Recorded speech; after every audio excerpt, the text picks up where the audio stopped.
Le malaise de notre époque est simple. Tout sonne faux. La démocratie ressemble à un décor en carton-pâte, éclairé au néon, où il faut applaudir aux frivolités de la caste. Nous subissons chaque jour l'entre-soi, la morale à géométrie variable, la censure douce, les indignations automatiques, les débats truqués. Notre colère semble impuissante. La farce libérale-libertaire est à l'agonie, mais refuse de mourir. Mais voilà le piège.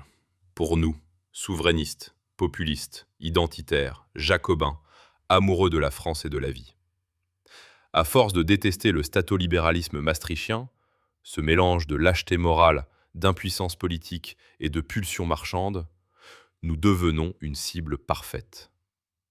Une cible parfaite pour une doctrine qui dit vrai sur certains symptômes, qui dénonce les mensonges structurels de l'utopie des Lumières, puis qui vend une sortie réaliste, qui mène, en pratique, à une solution pire que le mal. Cette doctrine, c'est la néoréaction, la NRX, le mirage néoréac. L'Académie des sciences de l'Institut de France donnait une conférence sur l'IA en octobre 2025. Des gens raisonnables, l'élite intellectuelle française. Un membre du public a posé une question essentielle. Allons-nous vers une stagnation technologique durable ou vers une rupture de type singularité technologique? Réponse des experts, un haussement d'épaules. Un rire dédaigneux. Puis une réponse sans appel. La singularité technologique, une lubie de l'alt-right. Circulez, il n'y a rien à penser. Et puis quelques mois plus tard, janvier 2026, la même sphère sérieuse, la même académie, se met à frissonner en invitant Peter Thiel pour écouter son homélie néo-réactionnaire. Incohérence totale, superficialité. L'épisode illustre combien la prétendue élite intellectuelle française est perdue dans sa tour d'ivoire. Et tout le monde va en faire les frais. La singularité ne devrait pas arriver de sitôt, freinée par des limites physiques, les déceptions du quantique et la mise à l'échelle de la production d'énergie. Certes. Mais le simple fait qu'elle soit portée par les acteurs les plus puissants de la New Tech la rend performative.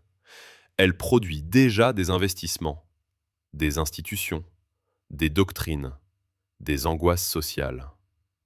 Se moquer de la singularité, c'est se moquer du réseau GAFAM, c'est-à-dire la plus grande puissance cognitive jamais réunie par l'humanité. C'est déjà perdre, intellectuellement et politiquement. Alors, qu'est-ce que la NRX concrètement? Un réseau idéologique, né dans les années 2000 autour des figures de Yarvin et Land, consolidé dans les années 2010 autour d'auteurs et de programmeurs, relayé désormais par une droite globalisée qui a de l'argent, des réseaux, des plateformes et une vision. Et cette vision tient sur 3 piliers. Pilier 1, l'accélérationnisme. La vitesse comme vertu. La friction démocratique comme vice. Le vote, trop lent. Le débat public, trop bruyant. Les contre-pouvoirs, trop inefficaces. Il faut aller vite. Voilà le mantra. Comme si l'histoire était une appli à optimiser. Pilier 2, l'exit. Quand l'État et le peuple gênent, on ne réforme pas, on contourne. On fabrique des enclaves, des zones franches, des plateformes. Une crypto-monnaie ici, un réseau social là, une justice contractuelle, une identité numérique. On ne conquiert pas la nation, on la rend obsolète. Pilier 3, la techno-autorité, le cœur du sujet. La gouvernance par système, l'ambition réelle de la singularité. Le peuple cesse d'être un sujet politique. Il devient une variable, une donnée, un risque. Et là, le mirage se révèle. Vous croyez entrer en révolte contre la décadence. En réalité, on vous propose une sortie de la démocratie. Les néoréacs sont dangereux parce qu'ils sont géniaux. Ils recrutent sur des vérités partielles. Oui, il y a une caste, la cathédrale de Yarvin. Oui, il y a des mécanismes de conformité. Oui, il y a une liberté d'expression de plus en plus fictive. Oui, il y a une hypocrisie morale constante. Oui, on vous vend un progrès qui ressemble souvent à un recul. La paix, c'est la guerre. La misère, c'est l'abondance.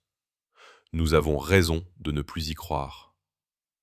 Mais la néoréaction, au lieu de restaurer le politique, explique que le politique est mort. Au lieu de rendre la nation, elle vend la sécession. Au lieu de libérer le peuple, elle veut parquer le troupeau. Soyons clairs, le combat contre le libéralisme libertaire doit aller au bout. Mais si la sortie consiste à dire «la démocratie est une farce, donc supprimons-la», alors c'est passer de la colère légitime à la servitude volontaire. Le dilemme dystopique est désespérant.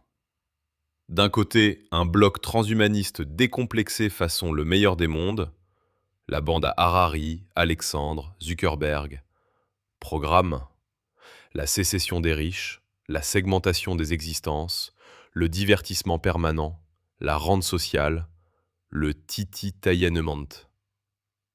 De l'autre, un bloc néo-réac façon 1984, le gang de Thiel, Musk, Altman. Programme une technodictature sans visage, la gouvernance au lieu du politique, le darwinisme des communautés. Ils font mine de se combattre, mais ils ont un point commun. Le peuple comme friction. Le peuple comme problème à neutraliser.